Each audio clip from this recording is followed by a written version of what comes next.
Tenemos ya aquí en los estudios de Radiovisión a Camila Vera, quien es psicóloga, y ella nos va a hablar de un tema muy importante. Hoy lo anunciábamos al inicio de nuestro espacio de noticias, que hoy es un día importante a nivel de concienciación, porque es el día del autismo, el día de concientización o concienciación sobre el autismo. Y hay muchos mitos y verdades sobre el tema del autismo. Hay comentarios incluso hasta crueles que necesitamos ir eliminando como sociedad, porque tener un niño autista no es sinónimo de que la vida se detiene, es sinónimo de que necesitamos cambiar y sobre todo aprender a ver el mundo de ojos distintos. Y aquí la persona ideal para profundizar este tema, para explicarnos, para darnos a entender y sobre todo nosotros desde casa tener esa responsabilidad también de socializar lo que escuchamos ahora de Camila es importante. Así que Camila, ¿qué significa este día? Primero quiero saludar a todos, agradecerles también por esta oportunidad. Yo soy psicóloga, específicamente yo soy neuropsicóloga. Mi trabajo no solamente es dar diagnósticos o ser la parte terapéutica, mi trabajo también es comunicar, concientizar, informar. Por eso para mí este 2 de abril es uno de los días más importantes, porque yo digo que es el día que tenemos permiso para romper las redes, para romper todo y que nos puedan escuchar. En este 2 de abril nosotros no solamente estamos viendo una oportunidad para poder concientizar. Esto créanme que es la manera para poder abrir ojos, mentes y de esta manera poder comprender un tema que lo escuchamos todo el tiempo. No es un tema escondido, pero aún así no sabemos casi nada. Y aún así, aquí en el Ecuador estamos todavía viviendo entre el diagnóstico tardío y la urgencia de una inclusión real. Exactamente, y lo dijiste clarísimo, una inclusión real. Aún esta palabra suena tan inalcanzable, como si fuera imposible hacer una inclusión real. Y créame que simplemente tener estos espacios es la principal oportunidad para que podamos conversar un poco de este tema que quizás mucha gente escucha. Porque créeme que llegan a consulta muchos padres todos los días diciéndome, no sé qué hacer. Vienen con miedo, vienen hasta con cierta culpa, ¿sabes? De qué hago con mi hijo. Y esta es una gran oportunidad para que la gente que nos está escuchando conozca un poco sobre qué es el autismo y qué podemos hacer nosotros también sobre el autismo. Y Camila, ¿cuál es uno de los mayores errores que se comete como sociedad cuando uno piensa uno en una persona con autismo? Bueno, nuestro primer gran error es juzgar rápido. Nosotros observamos conductas que quizás no entendemos a la primera y lo que hacemos inmediatamente es hacer una inferencia, juzgamos. Pero casi muy pocas personas yo creo que se toman el tiempo de conocer, identificar, entender, comprender por qué las personas hacen ciertas conductas o qué función tiene para ellos. Y ahí es como sociedad cuando muchas veces nosotros no estamos dando también nuestra parte. La verdad que nosotros podemos hacer mucha diferencia y una de esas es desde la parte más básica. Uno no le estamos pidiendo que hagan grandes investigaciones, lo que pedimos es de la cotidianidad. Podemos hacer mucho, ¿no sabes cómo una mirada amable puede cambiar tanto una situación? ¿Cómo podemos cambiar, hacer una mirada amable cambiar la situación? Y no lo ponemos en práctica. Incluso en la sociedad misma somos como que campeones. Yo digo, tenemos una medalla para juzgar, para criticar, y es durísimo decirlo así porque yo sé que puede ser muy cruel, pero es parte de la realidad y lo hacemos incluso hasta de manera inconsciente. Ahora, dentro de esto, algo que decíamos también al inicio del diálogo es la falta de detención temprana. ¿Cuáles deberían ser las primeras señales, por ejemplo, o las cosas que deberían observar los padres en niños pequeños? Claro, mira, yo no me gusta decir un listado, pero lo que yo siempre voy a resaltar, que no hay nadie que conozca más a sus hijos que sus padres. Entonces, lo que yo siempre alento mucho a los papás es que aprendamos a observar. Por ejemplo, si usted identifica que algo en la forma en la que se comunica a su hijo no está de la manera adecuada, por ejemplo, no ha desarrollado el lenguaje, o se frustra mucho porque no le comprenden, o no encuentra la manera adecuada para comunicarse, esa es una señal. Otra señal muy importante es el juego. El juego es la principal manera en la que uno aprende. Si algo no está dentro de lo esperado en el juego, esa es una señal. Por ejemplo, si les cuesta hacer juegos simbólicos, crear juegos desde su imaginación, incluirse en juegos con sus familias, con sus pares, con sus amigos, ahí hay algo que identificar. Otro punto muy importante es el comportamiento. Veamos el comportamiento no solamente como algo negativo, porque me llegan y me dicen, es que se porta muy mal. Entiendan, el comportamiento es una comunicación también del cuerpo. Ese comportamiento nos dice muchas cosas. Por ejemplo, comportamientos rutinarios, que le cuesta salir de un mismo patrón, que le gusta hacer solamente lo mismo, y que cuando ustedes le interfieren, viene una reacción negativa, gritos, llantos, dificultades también en la parte sensorial. Le cuesta ciertas texturas, los sonidos. Todo esto son señales de alerta, y cuando usted sienta que algo, porque los padres lo sienten, algo no está dentro de lo esperado, ahí es donde entramos nosotros los terapeutas para poder orientarlos, para poder ayudarles. Ustedes son la principal línea para poder comunicar con sus hijos. La principal línea, porque o sea, como madre puedo decir, somos el lugar seguro de nuestros hijos, y por eso existe esa variación de comportamientos. Yo ayer conversaba con una psicóloga y le decía, yo no entiendo por qué mi hijo actúa de manera diferente con sus abuelitos, porque siempre me dicen, no, el niño se comió toda la comida, se portó bien, saludó a todo el mundo, pero cuando estoy conmigo, mi hijo no es así, no quiere saludar, no se come toda la comida, salta, juega por todos lados, que eso no se aleja de la realidad, no deja de ser un buen niño, no deja de ser un niño sano, pero la diferencia de comportamiento, yo tenía esa pregunta y me dicen, no, es que papá es un lugar seguro, y me puso el ejemplo de cómo eres tú con tus amigas de confianza y cómo eres tú con la gente que no confías, con los compañeros de trabajo, me dice, aunque con mis compañeros de trabajo yo sí me siento en confianza, pero ahí está la variación de comportamiento, igual son los niños, y me pareció algo muy importante, muy interesante también traerlo a colación. Algo que también necesitamos saber como padres, como sociedad, especialmente como padres, ¿qué pasa, por ejemplo, cuando una familia sospecha de que su hijo podría estar dentro del espectro, y qué consecuencias tiene, por ejemplo, no detectarlo a tiempo o decir, no, solo que él está ahí, pero es tranquilo? Es una excelente pregunta. La verdad que aún hay mucho tabú. Aún hay mucho miedo, hay mucha desinformación. Cuando uno escribe en Google sobre autismo, créeme que la cantidad de información es impresionante y no siempre toda es la adecuada.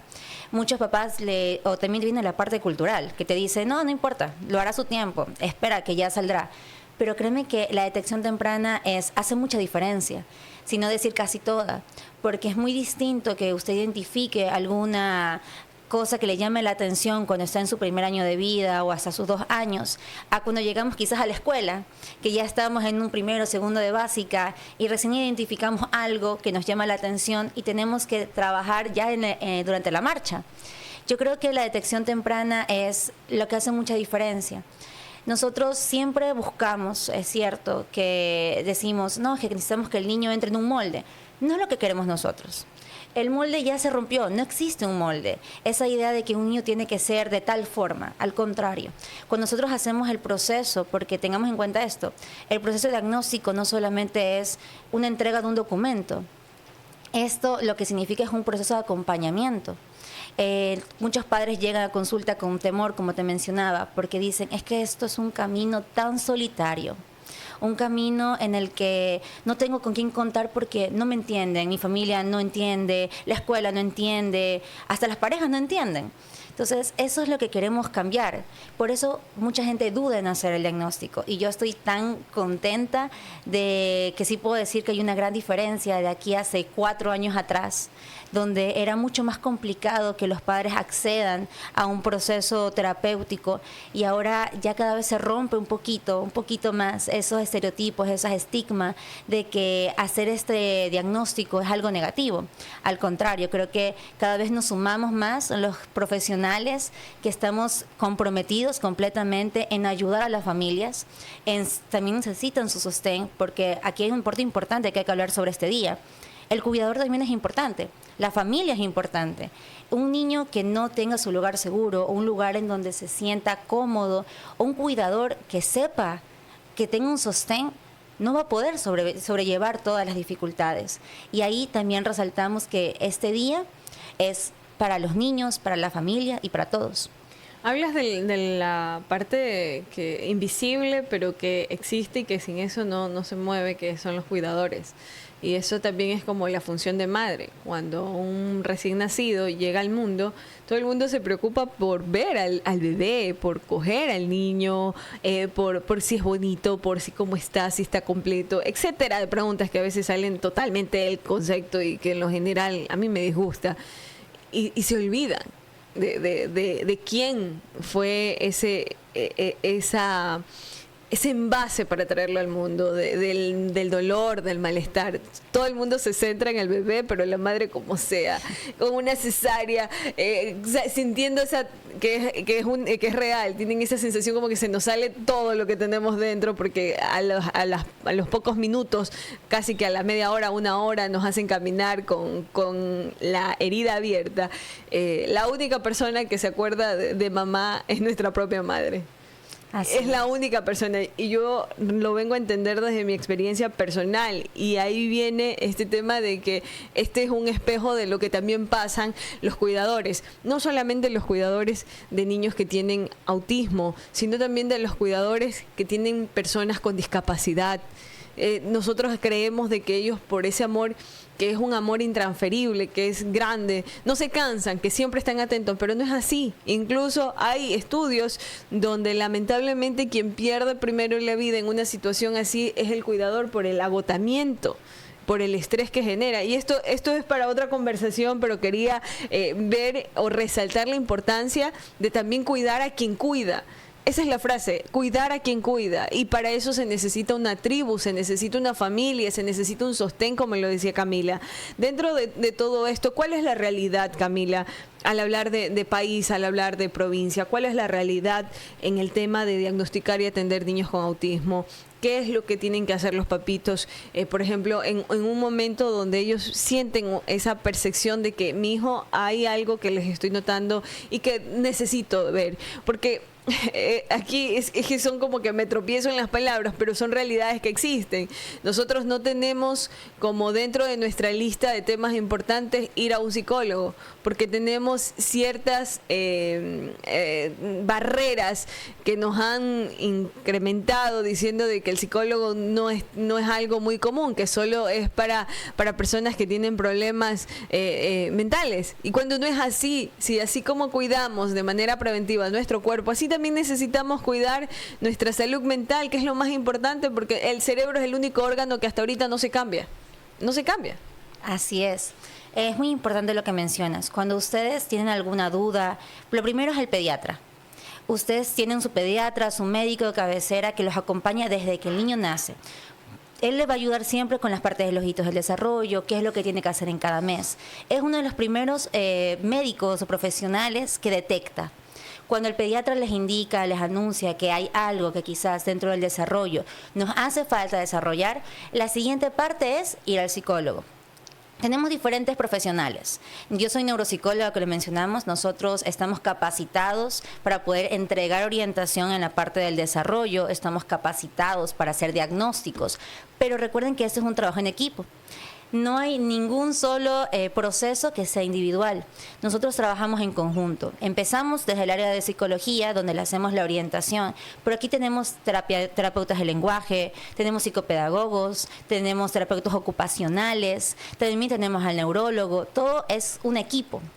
Y ahí es donde quizás la gente a veces se confunde, que es lo que tú mencionabas.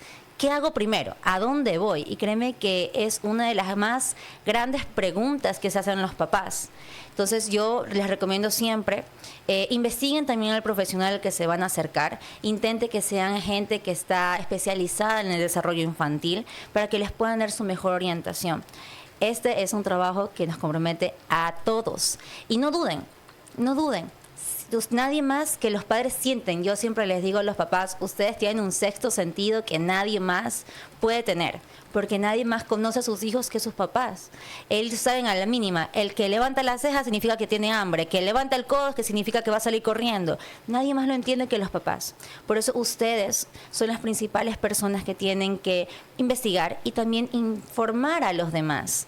Ahí regresamos a la parte tan importante de este día, de este 2 de abril, de concientización, porque esta concientización es hacia los niños, hacia los padres, hacia la sociedad, y créeme que no me cansaré nunca de decir esta parte, porque creo que es nuestra responsabilidad también el levantar la voz de esos niños que quizás no son escuchados, de esas familias que quizás sufren en silencio y que ya no puede seguir siendo así. Nosotros tenemos que también tomar cartas en el asunto y ser parte de este cambio. Entonces, regresando un poco a esta parte tan importante del diagnóstico, nosotros vamos a poder ser sostén en estas familias. No duden, no teman. Nosotros estamos capacitados para poder orientarles y queremos ayudarles, solo que a veces hay que dar ese paso. Camila, ¿cuáles son los mitos del autismo más peligrosos? Creo que uno de los mitos más peligrosos y creo que los más tristes son cuando le echan la culpa a los papás, porque eso afecta mucho más de lo que uno cree. Le dicen, no, es que tú no lo abrazaste suficiente. ¿Se imaginan el peso de un padre que le digan algo como este? O, por ejemplo, cuando dicen, no, es que los niños no sienten. A veces se escucha esta idea de que dicen, al niño no le duele, se pegó, no pasa nada. Subestimar muchas veces a los niños es un mito que es muy doloroso, porque estos niños, o por ejemplo, y otra muy que he escuchado mucho, no le importa, no quiere jugar. No importa, déjalo ahí, no pasa nada. No sabes cómo me duele, porque son niños que quieren jugar, que quieren incluirse, que quieren aprender, que tienen toda esa gana de seguir, y mucha gente cree que quizás no, es que no se da cuenta, y hablan, dan comentarios, dan miradas, pero ellos están muy presentes, ellos también están observando, tienen derecho a ser niños también. Eso creo que es uno de los mitos que aún arrastra mucho el estigma sobre el autismo, y no nos damos cuenta que no es que es algo lineal. Ese es otro de los grandes dilemas del autismo, que dicen, no se te nota, tienes poquito, o mira, es que se te tiene mucho autismo, tiene demasiado autismo. Tengamos en cuenta esto, que creo que es muy importante informarlo también. El autismo no es una línea, no es que tiene mucho o tiene poco, es un espectro. Y creo que aquí viene la gran duda de por qué todo el mundo dice autismo, pero tengamos la palabra adecuada, es el trastorno de espectro autista, porque aquí la palabra clara es espectro, es un gran bagaje de diferentes habilidades que se modifican, que van cambiando, y eso es por lo que hace tan complejo quizás a las personas entender a estos niños, porque ninguno es igual. Y yo creo que hay una frase que me encanta que dice, si tú conoces a un niño con autismo, solo conoces a un niño con autismo, porque créeme que no hay uno igual a otro. Y la manera en la que nos enseñan a ver el mundo es magnífica. Aquí caigo también en cuenta de la sobreprotección que muchas veces se fomenta alrededor del niño por parte de los padres que temen, por parte de la familia mismo. Entonces no se fomenta, por ejemplo, una autonomía del menor. ¿Qué mensaje le darías a los padres que sospechan? Y eso te lo vuelvo a preguntar, pero más allá, o sea, es para cambiar las cosas que se necesitan cambiar en el país, como por ejemplo mejorar la atención, mejorar los planteles educativos, porque todavía siguen existiendo no inclusión, todo lo opuesto. Todavía hay tantos rechazos, y por eso te preguntaba cuáles son los mitos más peligrosos sobre el autismo. Yo escuché una vez que decían el uso excesivo de pantallas. A mí me lo dijeron, no, es que si el niño ve muchas pantallas se va a ser autista. Si el niño se lo vacuna, va a ser autista. Y como madre, que nos den ese tipo de información, nos aterra, no sabemos cómo actuar y nos sobreestimulamos porque comenzamos a leer y comenzamos, nuestro cerebro es tan único que comienza incluso a ver señales donde no las hay, por el mismo temor. Entonces, es desesperante. Y aquí te pregunto, solo para cargar lo que acabo de decir, las vacunas, el exceso de pantalla. Bueno, créeme que las vacunas, eso fue un tema muy controversial, no solamente a la parte de las personas, sino también a la parte de investigación. Se comprobó que no hay una comorbilidad entre la vacuna y el autismo, porque tengamos en cuenta que el trastorno del espectro autista es algo del desarrollo del niño. Aún no existe como tal, y creo que ahí es donde viene el gran dilema, no existe algo que nos dé por certeza qué causa el autismo. Porque créeme que es lo primero que me preguntan los padres, ¿por qué? Uno siempre está buscando el ¿por qué? Actualmente no lo hay, no hay suficiente información, pero ¿qué nos dice las personas que se encargan de investigar? Que tienen una gran carga genética, que hay una gran carga que está asociada también al ambiente y que también está cargado durante el proceso del desarrollo. Entonces, eso es lo que hay que tener en cuenta. El TEA como tal es un proceso que se da en los primeros meses y años de vida, por lo tanto no se ocurre en el transcurso, sino desde el inicio. Teniendo en cuenta eso, no se puede asociar como tal a una vacunación. El exceso de pantallas afecta en muchos factores, pero no específicamente te entrega un diagnóstico como este. Y eso hay que tener en cuenta, y es un tema interesantísimo para tomar en otra ocasión. ¿Cómo nos está afectando el uso de pantallas? Y también cómo nos ayuda, porque también tiene cosas muy positivas, pero siempre con un límite y con una restricción adecuada, con un fin. Ahí es donde está la diferencia. Entonces, actualmente no existe algo que nos dé el porqué, pero sí tenemos que tener en cuenta que tiene que ser desde el inicio de su vida, desde el comienzo de su desarrollo, y cuando se puede dar un diagnóstico de autismo también es muy importante entenderlo. Actualmente podemos hacerlo desde los 18 meses, porque desde los 12 ya tenemos ciertas señales, a los 18 meses ya podemos dar un diagnóstico. Camila, ya en la parte final quiero hacerte una consulta que me nace desde la preocupación. Yo hace poco te tuve como invitada a la señora concejal Helen Ruperti y le preguntaba cuántos niños con autismo hay aquí en la ciudad de Manta. No manejan cifras, no hay data. No hay una data y esto preocupa porque si tú haces una encuesta de boca a boca y te preguntan, no, el amigo de mi amiga tiene autismo, el sobrino tiene autismo, entonces estamos hablando de que hay una población que está ahí, pero no hay data. Y esto me preocupa porque sin números, ¿cómo podemos nosotros trabajar como sociedad? Y lo digo así porque como medio de comunicación también tenemos una responsabilidad y es esta, la de informar, la de educar, la de llegar con un mensaje positivo que permita a quien lo necesite actuar, generar acción. No hay data y esto me preocupa. En algún momento creo que esa es una de las necesidades indispensables que tenemos como sociedad y como compromiso y que hoy es importante decirlo. Necesitamos datos, necesitamos tener cifras. Y la otra, en este día tan importante, ¿cómo podemos, desde tu experiencia, resumirlo? ¿Qué es lo que podemos hacer? Estás vestida de azul, creo que ese es un lenguaje corporal muy claro, porque el azul se asocia y me encanta. Pero, ¿cuál sería ese mensaje ya en la parte final? Bueno, solamente para agregarte un poco lo de las cifras, actualmente no existe una cifra completa. Conocemos que 1 de cada 100 niños presenta un trastorno de espectro autista. Es muy preocupante que no tengamos cifras porque continuamos dando diagnósticos. Hay muchos adultos, muchos adolescentes que aún no tienen un diagnóstico y créeme que eso también afecta mucho conocer una cifra real. Pero yo sí creo que cada vez hay más accesos a poder hacer un proceso adecuado. Y para poder darte un mensaje, yo creo que es importante que este 2 de abril levantemos la voz. Yo siempre digo que la inclusión sí es posible, pero solamente cuando nosotros en verdad comprendemos a la persona. Dejemos de solamente ver conductas aisladas, utilicemos una verdadera comprensión, entendamos el mundo de estos niños y créanme que cuando existe la verdadera inclusión estamos ayudando en verdad a muchas personas, no solamente a los niños, estamos ayudando a familias y a toda la sociedad.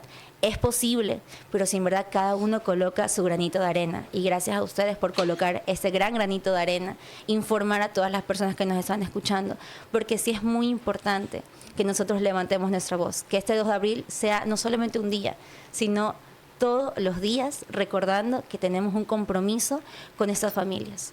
Muchísimas gracias, Camila. Igual voy a poner en la parte de esta entrevista, en la descripción de esta entrevista, tus redes sociales, por si existe la necesidad de tener ya una consulta personal sobre estos y muchos temas, porque eres una gran profesional. Así que gracias por acompañarnos. Gracias. Esperamos que tengas mayor tiempo de disponibilidad y seguir abordando estos y otros temas más, porque son muy importantes. Muchísimas gracias a ustedes. Gracias.